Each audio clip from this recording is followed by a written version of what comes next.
À Montréal, maintenant, les cols bleus menacent de tomber en grève et ils pourraient le faire lors des championnats du monde UCI de cyclisme sur route. C'est dans un mois.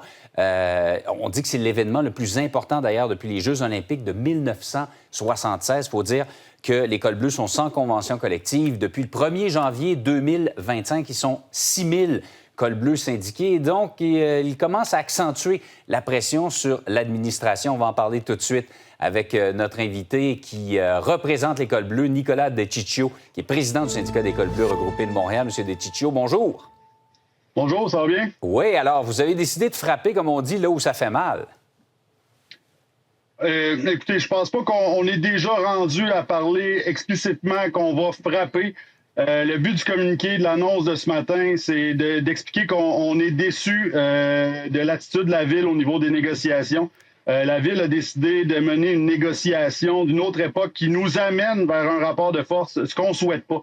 Ce qu'on souhaite, là, c'est une entente. Il reste 30 jours avant le mondial de cyclistes.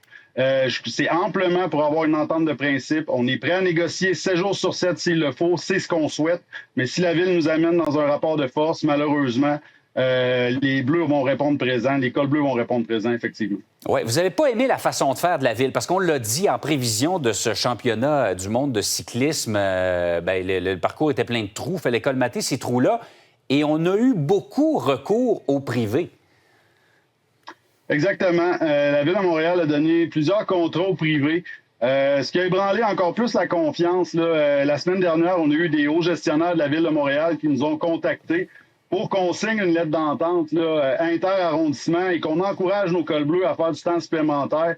Vous devez savoir là, que comme ça fait presque 2 ans qu'on n'a pas de convention collective, un des premiers moyens de pression était de ne pas signer la lettre d'entente. Donc, quand ils sont arrivés avec ça, nous, on veut aider Montréal, on veut que ça se passe bien, le mondial cycliste. On a dit, il n'y a pas de problème, mais donnez-nous des signaux qu'enfin vous allez avancer, vous allez être sérieux lors de la négociation. Malheureusement, on s'est fait fermer la porte au nez. Donc, ça a ébranlé la confiance là, au niveau des suites des négociations. Mais on espère vraiment là, que la Ville va accepter de laisser de côté son cadre qui est complètement dépassé, puis qu'on puisse aller de l'avant pour avoir une entente négociée. C'est notre souhait. Oui, vous dites qu'avec ce que la Ville propose, les cols bleus s'appauvriraient d'au moins 10 % Exactement. Si on regarde, là, considérant que la dernière augmentation de salaire a eu lieu en 2024 pour les cols bleus, là, et avec l'inflation, là, on a une perte de pouvoir d'achat de plus ou moins 10 %. Puis ça, c'est sans compter le retard que depuis les 15 dernières années, les cols bleus de Montréal ont vis-à-vis des autres municipalités de l'île de Montréal. Toutes les autres municipalités de l'île de Montréal sont beaucoup plus payées que les cols bleus de la ville de Montréal. Et les autres municipalités aussi adjacentes, là, comme Longueuil ou Laval. Là, donc, il y a un rattrapage à faire à ce niveau-là aussi. Puis c'est certain qu'on n'acceptera pas de signer une convention collective qui appauvrit nos membres. Là. On ne peut pas aller là. Donc, c'est ce qu'on dit à la ville. Là. On veut négocier. On a offert plusieurs options pour augmenter la productivité. On veut arriver avec des solutions modernes, mais la ville nous force à faire une sorte de négociation qui est dépassée en 2026, selon moi, puis qui crée justement des rapports de force et des conflits de travail, ce qu'on aimerait éviter. Oui, donc vous dites, on n'en est pas encore à la grève générale illimitée, là, mais on pourrait y arriver rapidement au cours des prochaines semaines si vous ne voyez pas d'amélioration dans les négociations. Ben, c'est une fatalité. Là. La grève, c'est le dernier moyen légal au niveau des moyens de pression.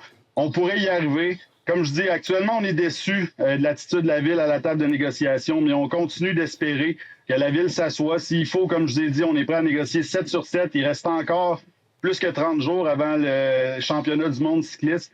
On croit encore que c'est possible d'arriver à une entente de principe. Puis on tend la main une dernière fois à la Ville. Là. On veut négocier, on veut une entente de principe, mais il faut le faire sérieusement. Monsieur De Ciccio, merci beaucoup d'avoir fait le point avec nous ce matin.